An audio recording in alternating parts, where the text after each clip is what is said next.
កម្មវិធីនេះនាំមកជូនដោយបាទលើកទី2បាកា Sugar Free មានជាតិស្ករ 100% ដែលអ្នកជំងឺទឹកនោមផ្អែមក៏អាចបើកម្លាំងបានទឹកផ្លែឈើអូឡាតេមួយកំប៉ុងស្មើទឹកដោះគោស្រស់មួយកែវអូឡាតេភេសជ្ជៈនៃសម្រស់និងសុខភាពអូឡាតេ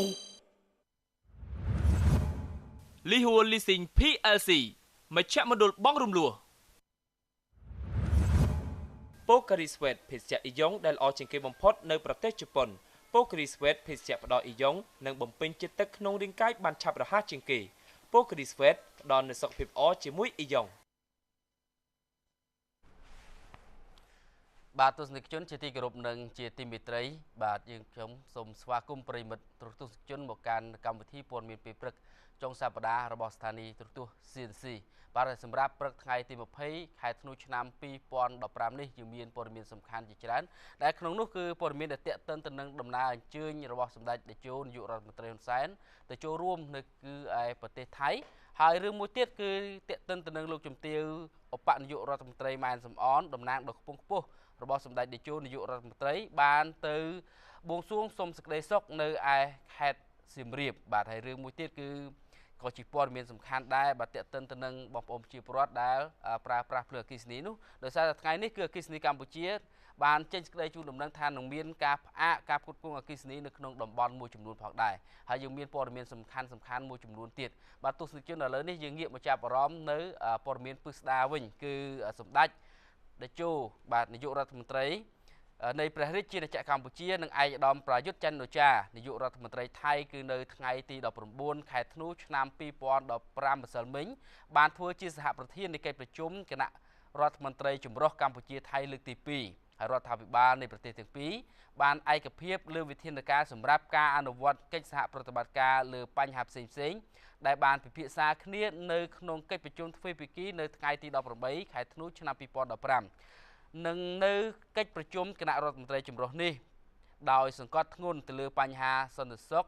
ទ្វេភាគីការតភ្ជាប់ពាណិជ្ជកម្មនិងវិនិយោគរួមជាមួយនឹងការអភិវឌ្ឍតាមបណ្ដោយព្រំដែននៃប្រទេសទាំងពីរផងដែរអគ្គមហាសេនាបតីតេជោហ៊ុនសែននាយករដ្ឋមន្ត្រីនៃប្រទេសកម្ពុជានិងឯកឧត្តមប្រយុទ្ធច័ន្ទអូចានាយករដ្ឋមន្ត្រីថៃនៅថ្ងៃទី19ខែធ្នូឆ្នាំ2015បានធ្វើជាសហប្រធាននៃកិច្ចប្រជុំរដ្ឋមន្ត្រីចម្រុះកម្ពុជាថៃលើកទី2រដ្ឋាភិបាលប្រទេសទាំងពីរបានឯកភាពលើវិធានការសម្រាប់ការអនុវត្តកិច្ចសហប្រតិបត្តិការលើបញ្ហាផ្សេងៗដែលបានពិភាក្សាគ្នានៅកិច្ចប្រជុំទ្វេភាគីនៅថ្ងៃទី18ខែធ្នូឆ្នាំ2015និងនៅកិច្ចប្រជុំគណៈរដ្ឋមន្ត្រីចម្រុះដោយសង្កត់ធ្ងន់ថាលើបញ្ហាសន្តិសុខទ្វេភាគីការតភ្ជាប់ពាណិជ្ជកម្មនិងវិនិយោគនិងការអភិវឌ្ឍព្រំដែនសម្ដេចនាយករដ្ឋមន្ត្រីបានមានប្រសាសន៍ក្រោយពេលភាគីទាំងពីរចុះហត្ថលេខារួមគ្នាថាគណៈប្រតិភូកម្ពុជាបានសម្ដែងនៅការកោតសរសើរយ៉ាងជ្រាលជ្រៅចំពោះរាជរដ្ឋាភិបាលនៃព្រះរាជាណាចក្រថៃដែលបានស្វាគមន៍និងទទួលនៅបដិសណ្ឋារកិច្ចយ៉ាងកក់ក្ដៅជូនចំពោះគណៈប្រតិភូកម្ពុជានៅក្នុងអំឡុងពេលស្នាក់នៅទីក្រុងបាងកកនិងចំពោះការរៀបចំដ៏ឥតខ្ចោះសម្រាប់ការទស្សនកិច្ចផ្លូវការរបស់សម្ដេចអគ្គមហាសេនាបតីតេជោនាយករដ្ឋមន្ត្រីនៃព្រះរាជាណាចក្រកម្ពុជា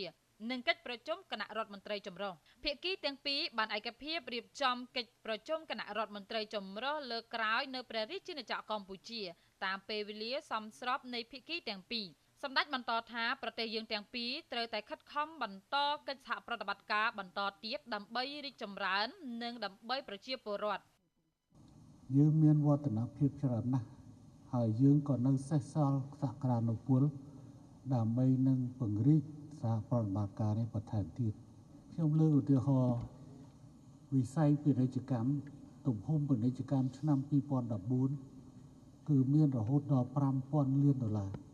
ក្នុង$5,000 លាននេះគឺនាំចេញពីកម្ពុជាមកកាន់ថៃប្រមាណ500 លានហើយនាំពីថៃទៅកាន់កម្ពុជាប្រមាណ4,500 លានឥឡូវរដ្ឋមន្ត្រីក្រសួងពាណិជ្ជកម្មទាំងពីរបានដាក់ចេញនៅគោលដៅហើយដែលរដ្ឋាភិបាលនៃប្រទេសទាំងពីររាជរដ្ឋាភិបាលនៃប្រទេសទាំងពីរគ្រប់គ្រងគឺឆ្នាំ2020ត្រូវសម្រេចឲ្យបានដល់$5,000 លានទ្វេទិសដើម្បីសម្រេចបាននៅគោលដៅនេះ ការតភ្ជាប់និងបង្កើនសមត្ថភាពដឹកជញ្ជូនការសម្រួលពាណិជ្ជកម្មចាំបាច់ត្រូវបានធ្វើបើកច្រកថ្មីបន្ថែមទៀតបូកបន្ថែមដោយបង្កើនចំនួនរថយន្តដែលសពថ្ងៃមានត្រឹមតែ40គ្រឿងឲ្យឡើងទៅដល់500គ្រឿងការតចុះផ្លូវដែកដែលរដ្ឋមន្ត្រីប្រយុទ្ធបានលើកឡើងអំបញ្ញមិញភាគីថៃទទួលបន្ទុកសាងសង់ហើយភាគីខ្ញុំទទួលបន្ទុកនិពន្ធចម្រៀងស្ពានមិត្តភាពខ្ញុំសូមថាចម្រៀងដែលខ្ញុំនិពន្ធនោះគឺអាចរាំបានទាំងអស់គ្នាគឺចង្វាក់រាំវង់រឿងជាច្រើនទៀតដែលយើងមានមោទនភាពរួមគ្នាដើម្បីធ្វើកិច្ចការបម្រើឲ្យផលប្រយោជន៍ប្រជាជនទាំងសងខាងហើយក្នុងចំណោមនោះអាដាមប្រយុទ្ធច័ន្ទអូចាបានលើកឡើងរួចមកហើយអំបញ្ញមិញយើងក៏បានឃើញនៅការចុះហត្ថលេខាទៅលើសេចក្តីប្រកាសរួមក៏ដូចជាតេតិនជាមួយនឹងបញ្ហាដទៃផ្សេងទៀតក្នុងនោះមានពលករតេតិននឹងបញ្ហាពលករនិងការបណ្ដុះបណ្ដាលធនធានមនុស្សម្យ៉ាងទៀតខ្ញុំក៏សូមយកឱកាសនេះដើម្បីថ្លែងអំណរគុណចំពោះរាជរដ្ឋាភិបាលថៃនិងប្រជាជនថៃដែលជារាជការតែងបានផ្ដល់នៅជំនួយឧបត្ថម្ភសម្រាប់ប្រជាជនកម្ពុជានិងជាពិសេសថ្លែងអំណរគុណចំពោះព្រះអង្គម្ចាស់ស្ត្រីមហាចក្រីសិរិធនដែលព្រះអង្គតែងតែបានគាំទ្រនៅគម្រោងការនានាទាក់ទងនឹងការបណ្ដុះបណ្ដាលធនធានមនុស្សនៅកម្ពុជាក៏ដូចជាការបណ្ដុះបណ្ដាលធនធានមនុស្សនៅឯប្រទេសថៃហើយក៏សូមជូនព័ត៌មានចំពោះអស់លោកអ្នកផងដែរថាការប្រជុំគណៈរដ្ឋមន្ត្រីទាំងពីរលើកទី3នឹងប្រព្រឹត្តទៅនៅព្រះរាជាណាចក្រកម្ពុជាតាមពេលវេលាសមស្របដែលឯកឧត្តមប្រយុទ្ធច័ន្ទអូចាបានទទួលរួចហើយនៅឆ្នាំក្រោយហើយសូមអរគុណជាមួយនឹងការទទួលបដិសណ្ឋារកិច្ចដ៏រាក់ទាក់ប្រកបដោយមិត្តភាពនិងភាពកក់ក្ដៅក្នុងឋានៈជាប្រទេសជិតខាងនិងជាបងប្អូនអរគុណขอบคุณครับอีกครั้งครับរាជរដ្ឋាភិបាលប្រទេសទាំងពីរបានឯកភាពលើវិធានការសម្រាប់ការអនុវត្តកិច្ចសហប្រតិបត្តិការលើបញ្ហាផ្សេងៗដែលបានពិភាក្សាគ្នានៅកិច្ចប្រជុំទ្វេភាគីនៅថ្ងៃទី18ខែធ្នូឆ្នាំ2015និងនៅកិច្ចប្រជុំគណៈរដ្ឋមន្ត្រីចម្រុះនេះដោយសង្កត់ធ្ងន់ថា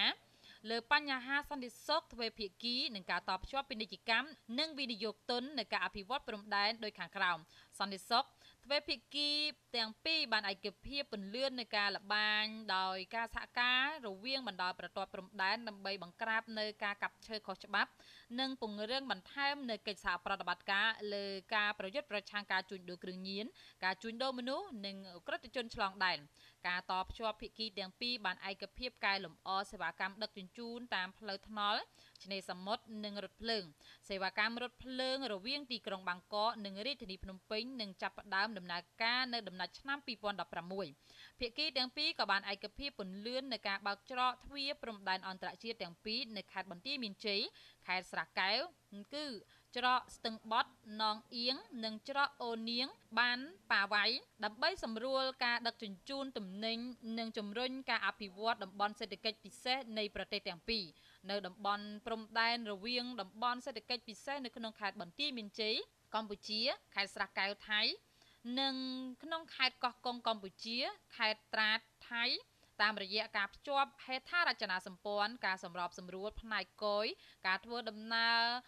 ដោយសេរីប្រជាពលរដ្ឋនិងពលករនៅក្នុងតំបន់នេះការសម្របសម្រួលការដឹកជញ្ជូននិងការប្រើប្រាស់សេវាកម្មទឹកភ្លើងរួម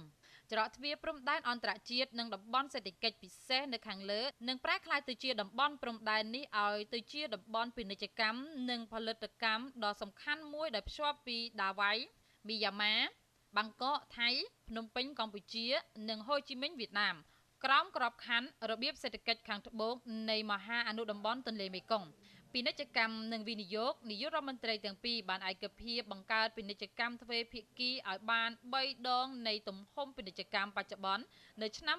2020ដើម្បីសម្រួលដល់ការបង្កើនពាណិជ្ជកម្មនិងវិនិយោគជាពិសេសពាណិជ្ជកម្មនៅព្រំដែនភាគីទាំងពីរនឹងអនុវត្ត ការត្រួតពិនិត្យនៃការច្រកចេញចូលនិងតំបន់ត្រួតពិនិត្យរួមនឹងច្រកទ្វារអន្តរជាតិសំខាន់ៗនិងពិភាក្សាបញ្ចប់កិច្ចព្រមព្រៀងស្តីអំពីការជៀសវាងការយកពន្ធត្រួតគ្នាឲ្យបានឆាប់បំផុតកិច្ចសហប្រតិបត្តិការលើវិស័យកសិកម្មភាគីទាំងពីរបានឯកភាពក៏ប្រជុំក្រុមការងារស្តីអំពីសហប្រតិបត្តិការលើវិស័យកសិកម្មដើម្បីពិភាក្សាពីវិធានការនៅក្នុងការពង្រឹងកិច្ចសហប្រតិបត្តិការលើវិស័យកសិកម្មឲ្យបានឆាប់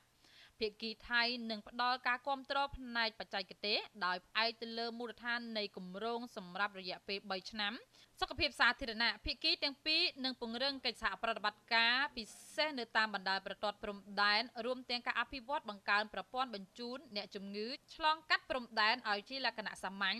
និងការបង្កើតរៀបចំមន្ទីរពេទ្យសម្ព័ន្ធមេត្រីភាពភាគីថៃនឹងផ្ដល់កិច្ចការគាំទ្រផ្នែកបច្ចេកទេសដើម្បីជួយកសាងសមត្ថភាពដល់គ្រូពេទ្យជំនាញនិងបុគ្គលិកសុខាភិបាលសាធារណៈរបស់កម្ពុជាកិច្ចសហប្រតិបត្តិការលើវិស័យការងារភាគីទាំងពីរបានស្វាគមន៍ការចុះហត្ថលេខាលើអនុស្សរណៈនៃការយោគយល់គ្នាស្តីអំពីកិច្ចសហប្រតិបត្តិការលើវិស័យការងារនិងកិច្ចព្រមព្រៀងស្តីអំពីការសហការលើការប្រើប្រាស់កម្លាំងពលកម្មនិងបានជំរុញឲ្យអាជ្ញាធរពាក់ព័ន្ធអនុវត្តឲ្យពេញលេញនៅអនុស្សរណៈនៃការយោគយល់គ្នា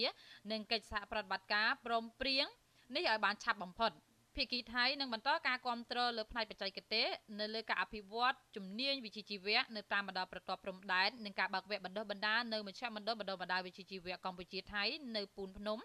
រាជធានីភ្នំពេញ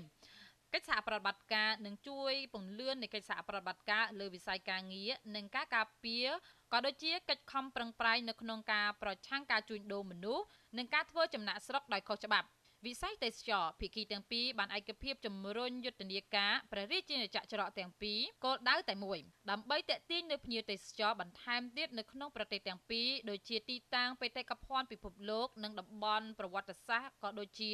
លើការលើកកម្ពស់ទេសចរតាមរយៈការភ្ជាប់នៅសមុទ្រជាពិសេសរវាងកម្ពុជាថៃវៀតណាមភាគីទាំងពីរបានលើកទឹកចិត្តឲ្យសមាគមមិត្តភាពនៃប្រទេសទាំងពីរពង្រឹងការប្រស័យទាក់ទងគ្នាដើម្បីផលប្រយោជន៍ទៅវិញទៅមកនិងវិបុលភាពរបស់ប្រជាពលរដ្ឋទាំងពីរនៅចុងបញ្ចប់នៃទស្សនកិច្ចផ្លូវការនិងកិច្ចប្រជុំរដ្ឋមន្ត្រីចម្រុះឯកសារទាំង5ត្រូវបានចុះហត្ថលេខារួមមាន1សេចក្តីថ្លែងការណ៍រួមនៃកិច្ចប្រជុំគណៈរដ្ឋមន្ត្រីចម្រុះកម្ពុជាថៃលើកទី2ដែលនឹងជួយតម្រង់ទិសសម្រាប់ទំនាក់ទំនងទ្វេភាគីនិងកិច្ចសហប្រតិបត្តិការនាពេលអនាគត2អនុស្សរណៈនៃការយោគយល់គ្នាស្តីអំពីការអភិវឌ្ឍការត្រួតពិនិត្យនៅច្រកព្រំដែនស្ទឹងបត់កម្ពុជានងអៀងថៃ3អនុស្សរណៈនៃការយោគយល់គ្នាស្តីអំពីកិច្ចសហប្រតិបត្តិការរវាងវិស័យការងារ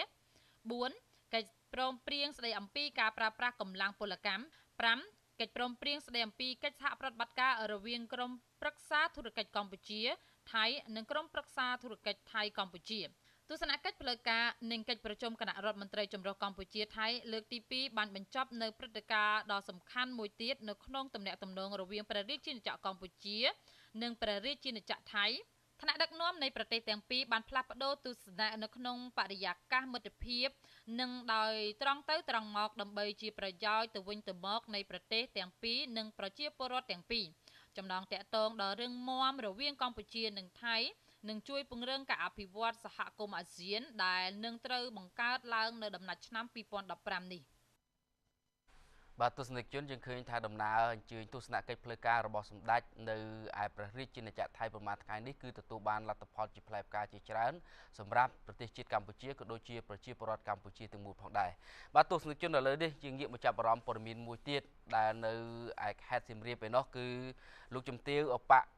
នាយករដ្ឋមន្ត្រីម៉ែនសំអនតំណាងដ៏ខ្ពង់ខ្ពស់របស់សម្ដេចតេជោនាយករដ្ឋមន្ត្រីហ៊ុនសែនបានអញ្ជើញប្រពៃពិធីបួងសួងសុំសេចក្តីសុខសប្បាយជូនទៅដល់ថ្នាក់ដឹកនាំប្រសិទ្ធិរដ្ឋសភារាជរដ្ឋាភិបាលនិងប្រជាពលរដ្ឋទូទាំងប្រទេសនៅឯទឹកដីអង្គរគឺនៅព្រឹកថ្ងៃទី19ខែធ្នូម្សិលមិញលោកជំទាវម៉ែនសំអនឧបនាយករដ្ឋមន្ត្រីនឹងជារដ្ឋមន្ត្រីទំនាក់ទំនងប្រសិទ្ធិរដ្ឋសភានិងអធិការកិច្ចតំណាងដ៏ខ្ពង់ខ្ពស់របស់សម្ដេចតេជោនាយករដ្ឋមន្ត្រីហ៊ុនសែនបានអញ្ជើញជាអធិបតីនៅក្នុងពិធីបួងសួងសុំសេចក្តីសុខសប្បាយដល់ថ្នាក់ដឹកនាំប្រសិទ្ធិរដ្ឋសភារាជរដ្ឋាភិបាលនិងប្រជាពលរដ្ឋខ្មែរទូទាំងព្រះរាជាណាចក្រកម្ពុជានៅឯប្រាសាទតាព្រហ្មនិងទឹកដីអង្គរវត្តខេត្តសៀមរាប ជាមួយនឹងការបួងសួងនៅឯប្រាសាទតាព្រំនាវេលាម៉ោង 8 ព្រឹកគឺជាការរៀបចំទៅតាមលក្ខណៈប្រពៃណីនិងវប្បធម៌ខ្មែរដែលការធ្វើនៅប្រាសាទតាព្រំគឺជាការឧទ្ទិសទៅដល់ព្រំវិហារធម៌ទាំង4ដូចជាមេត្តាករុណាមុទិតានិងឧបេក្ខាហើយជាមូលដ្ឋានគ្រឹះនៃវប្បធម៌ដ៏យូរលង់និងមានវ័យចំណាស់បំផុតនៅក្នុងរាជធានីអង្គររបស់ខ្មែរយើងដូច្នេះហើយប្រមុខថ្នាក់ដឹកនាំកម្ពុជារបស់ជាតិបានរៀបចំពិធីនេះឡើងដើម្បីសុំសេចក្តីសុខសប្បាយជូនជាតិនិងប្រជាជនរាស្ត្រខ្មែរទូទាំងប្រទេសដែលឡែកនៅរសៀលថ្ងៃរសៀលម៉ោង 2លោកជំទាវឧបនាយករដ្ឋមន្ត្រីម៉ែនសំអនក៏បានរៀបចំពិធីបួងសួងនៅឯប្រាសាទអង្គរវត្តនិងពិធីបុណ្យមហាសង្ឃទានរាប់បាតព្រះសង្ឃចំនួន 4500 អង្គបូជាប្រទីបថ្វាត់ថ្វាយព្រះរតនត្រ័យដើម្បីរំលឹកទៅដល់ព្រះមហាឧបការគុណនិងឧទ្ទិសព្រះរាជមហាករុណាថ្វាយអតីតបុព្វបុរសខ្មែរគ្រប់សម័យកាលហើយជាពិសេសនោះគឺសម័យមហានគរព្រមទាំងបុព្វការីជនទាំងអស់ដែលនៅលើទឹកដីមហានគរខ្មែររបស់យើងបាទទស្សនិកជនយើងក៏មានសេចក្តីជូនដំណឹងផងដែរបាទទស្សនិកជនសេចក្តីជូនដំណឹងរបស់ក្រសួងការពារជាតិគឺតាក់ទិនទៅនឹងការជ្រើសរើសនៅនាយទាហានជើងគោកចំនួនទី 8 បាទឥឡូវនេះខ្ញុំសូមជម្រាបជូននៅសេចក្តីប្រកាសព័ត៌មាននេះទាំងស្រុងបាទគឺគណៈកម្មាធិការជ្រើសរើសនិងត្រួតពិនិត្យលក្ខណៈសម្បត្តិសិក្ខាកាមមកបណ្ដុះបណ្ដាលនៅក្នុងនិងក្រៅប្រទេសរបស់ក្រសួងការពារជាតិសូមជម្រាបជូនដំណឹងដល់អ្នកសារព័ត៌មានជាតិនិងអន្តរជាតិឲ្យបានជ្រាបថាគណៈកម្មាធិការនឹងរៀបចំការប្រឡងជ្រើសរើសនាយទាហានវគ្គនាយទាហានសកម្មចំនួនទី 20នាយទាហានតបជើងគោកចំនួនទី 8និងនាយទាហានបន្តវេនចំនួនទី 9ព្រមទាំងធ្វើសន្និសីទសារព័ត៌មានស្ដីអំពីការប្រឡងជ្រើសរើសនេះផងដែរហើយការប្រឡងជ្រើសរើសនិងធ្វើសន្និសីទនេះគឺប្រព្រឹត្តទៅនៅថ្ងៃអាទិត្យនេះផ្ទាល់តែម្ដងគឺវេលាម៉ោង 7 នៅឯវិទ្យាល័យបាក់ទូកអាស្រ័យហេតុនេះសូមអ្នកសារព័ត៌មានជាតិនិងអន្តរជាតិអញ្ជើញទៅវិទ្យាល័យបាក់ទូកនៅវេលាម៉ោង 6:30 នាទីដើម្បីទទួលបាននៅព័ត៌មានជាក់លាក់បាទទស្សនិកជននៅវគ្គក្រោយនៅមានព័ត៌មានសំខាន់ជាច្រើនទៀតដែលយើងខ្ញុំនឹងជម្រាបជូនទៅដល់អស់លោកស្រីកញ្ញាប៉ុន្តែគណៈពេលនេះសូមអនុញ្ញាតសម្រាប់បន្តិចសិន